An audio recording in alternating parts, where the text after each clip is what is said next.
So now in a normal scenario, when you get an SQL error, then you can shape an SQL injection attack. And when you don't get an error, you can try Boolean techniques. But there are other times that sometimes even this doesn't work. So in this lesson, we're going to examine another SQL injection. Okay? Open SQL injection, blind time-based. So as in the previous lesson, you will see a simple search field. So let's try something to search. And maybe a single quote could leak something. Nothing. So it seems that we always display the same page, same response, yeah? And we have nothing to determine whether our searches or payloads reach the database and execute. Okay, folks, open your terminals before going any further. Vim SQLi _15.php. So on line 26, error reporting is turned off. That explains why we don't get the errors. And regular security checks, here they come. So this part is important to us here. The SQL query is just like this. It's not any different to the previous query that we see in Boolean-based SQL injection. Then this query executes. And if there's no error and the result set is not empty, then it does something. Actually, it sends an email to the user's address. So scroll down a little bit. Now, this is a search box.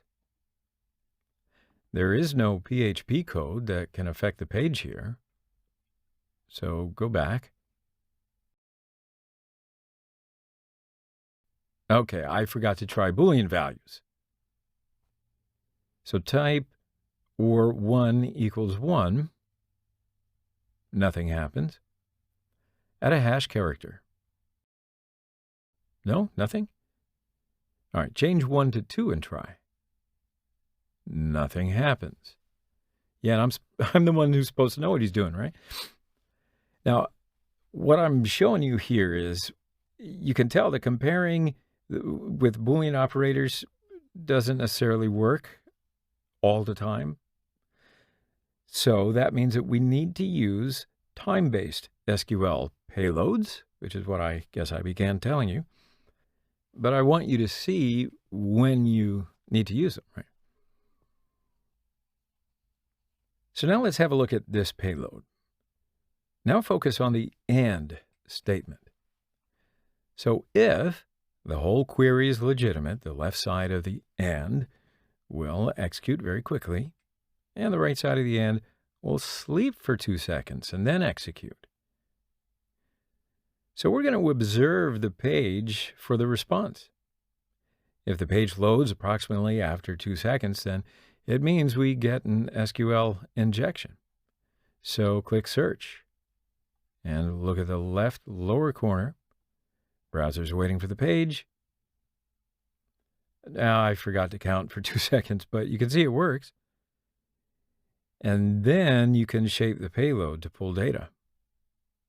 But I'm going to show you some other types of payloads as well. So let's have a look at this one. Oh, no, wait. You can also use this, the benchmark function. So there are several payloads with benchmarks. And now we can perform the version detection. So use this payload. And if the first character of the version is 5, it will sleep for 2 seconds. Yes, so it waits. So you can get all one by one. And then write this payload to get the first character of the current database. The page will load after 2 seconds if it's B. And yes, it is B. Okay, so try this one to get the length of the current database. Oh, no, wait. Then change it here to 5 and search. And yes, it has 5 characters. So to learn the length, you can also use the like operator with placeholders. So let's add one more placeholder. Yeah, it works. Okay, so I think you get the point now, yeah? Now, I of course have several other payloads, but they do pretty much the same things. So I'm going to share all that with you in a separate file, and I'm going to stop at this point, and you can try some of the other payloads on your own. Go for broke, see what you can do.